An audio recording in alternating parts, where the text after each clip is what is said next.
আপোনালোকক এই ভিডিঅ'টোলৈ পুনৰ স্বাগতম জনাইছোঁ। আমি এতিয়া আছোঁ বালিকা সন্মিলনত। এয়া আমাৰ স্কুলৰ বা কেইজনীয়ে ৰংগোলী বনাইছিলে। এইটো এটা ৰংগোলী আছে আৰু সেইফালেও আছে। এইফালে এইটো ৰুমতো হৈ আছে। মই আপোনালোকক অকণমান দেখাই দিছোঁ দেই। আলপনাত কিন্তু আমাৰ বা কেইজনীয়ে ফাৰ্ষ্ট প্ৰাইজ পালে দেই। এইফালে ময়ূৰ চৰাইজনী আছে দেই। চাকি এখনো আছে পায় ভিতৰত। সু আদৰ্শৱান এগৰাকী ছাত্ৰী হিচাপে গঢ়ি তুলিবলৈ প্ৰত্যেক বছৰে এনেকৈ আমাৰ নিকেতনসমূহত আমি এতিয়া চৌধুৰী পিম্পা গোস্বামী নাটক এখনলৈ ৰেডি হৈ আছোঁ দেই। মোক পইণ্টা বা ইমান ধুনীয়াকৈ সজাই দিছে।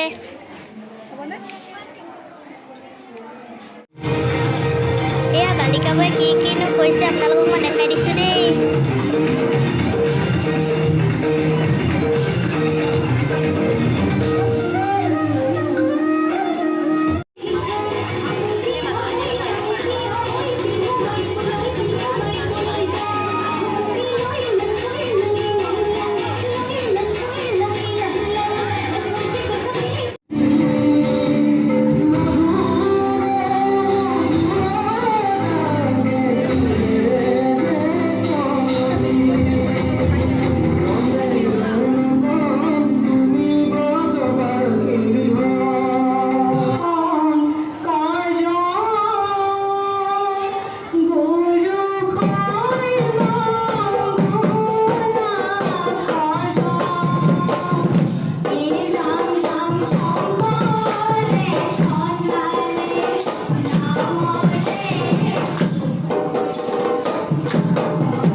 এতিয়া আমাৰ নিকেতনৰ অন্তৰা বাই এটা বৰগীত পৰিৱেশন কৰিছে দেই। আপোনালোকে অলপ শুনকচোন।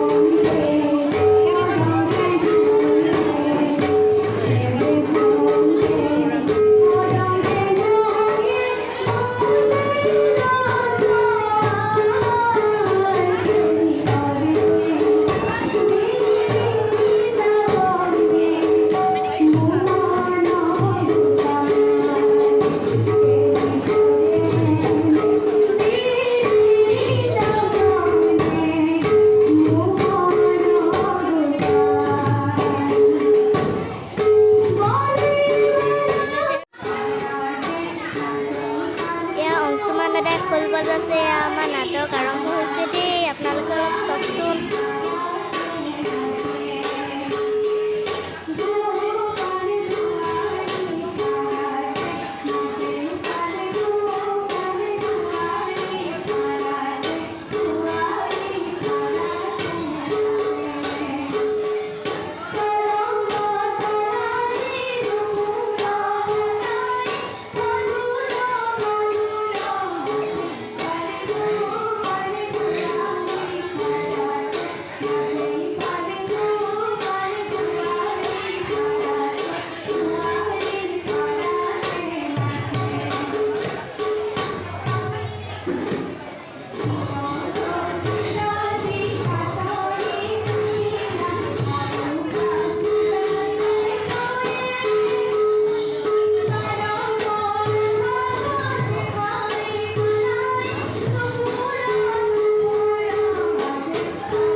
প্ৰথমতে আছে নিশিতা বা, তাৰপিছত প্ৰিন্সি বা, তাৰপিছত আছে ৰিকিতা বা, তাৰপিছত সোনম বা, তাৰপিছত পৰিণীতা বা আছে। আপোনালোকে নাচখন অকণমান চাওকচোন দেই।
নাটকখন চাই